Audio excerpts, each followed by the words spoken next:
আজকে আমি পড়াবো present perfect continuous tense. Present perfect continuous tense প্রথমে আমরা সংজ্ঞাটা দেখে নিব। বর্তমানে সময় ধরে কোনো কাজ চলিতেছে বোঝালে তাকে প্রেজেন্ট পারফেক্ট কন্টিনিউয়াস টেন্স বলে। বর্তমানে কোনো কাজ সময় ধরে, যেমন ধরো আমি 1 ঘন্টা ধরে পড়াচ্ছি, আমি 1 ঘন্টা ধরে হাঁটছি, আমি 1 ঘন্টা ধরে কাচ্ছি, সকাল থেকে বৃষ্টি হচ্ছে, গত সোমবার থেকে সে অনুপস্থিত, ইত্যাদি। এভাবে যদি কোনো সেন্টেন্স চলমান থাকে তাহলে এখানে বলতে হবে কি প্রেজেন্ট পারফেক্ট কন্টিনিউয়াস টেন্স। তাও চেনার উপায়, সময়ের উল্লেখপূর্বক অর্থাৎ কোন সময়ের উল্লেখ থাকবে এবং বাংলা ক্রিয়াপদের শেষে তেসি, তেস, তেসে, তেসিন, চি, চ, চে, চেন।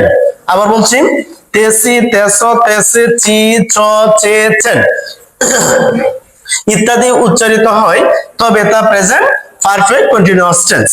গঠনটা হচ্ছে প্রথমে subject plus have been, has been plus verbing, অর্থাৎ ভার্বের প্রেজেন্ট ফর্মের সাথে আইএনজি প্লাস বাকি অংশ যদি থাকে তাহলে বাকি অংশ লিখবো এক্সটেনশন, প্লাস ফর অথবা সিন্স।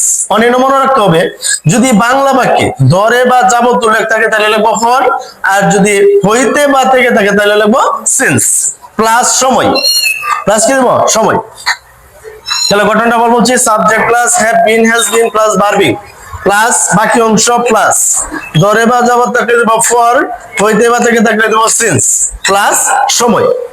এক্সাম্পল, আমরা 2 ঘন্টা ধরে খেলতেছি, আমরা 2 ঘন্টা ধরে খেলতেছি, আমরা 2 ঘন্টা ধরে পড়তেছি, আমি 2 ঘন্টা ধরে আসতেছি, সে সকাল থেকে বৃষ্টি হচ্ছে, গতকাল থেকে আমরা ক্লাসে অনুপস্থিত, ইত্যাদি ইত্যাদি।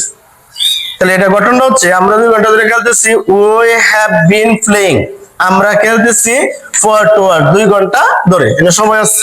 একটা হচ্ছে সকাল থেকে বৃষ্টি হচ্ছে, it has been raining since morning. তাহলে এখানে হচ্ছে থেকে আছে, তাহলে থেকে থাকলে লিখবো সিন্স, আর ধরে বা যাবত থাকলে লিখবো কি ফর। এটা হচ্ছে আমাদের আজকে বললাম কি প্রেজেন্ট পারফেক্ট কন্টিনিউয়াস টেন্স। এগুলো যদি আমরা বাড়ি থেকে প্র্যাকটিস করি তাহলে আশা করি প্রেজেন্ট পারফেক্ট কন্টিনিউয়াস টেন্স আর কোনো সমস্যা থাকবে না ইনশাআল্লাহ।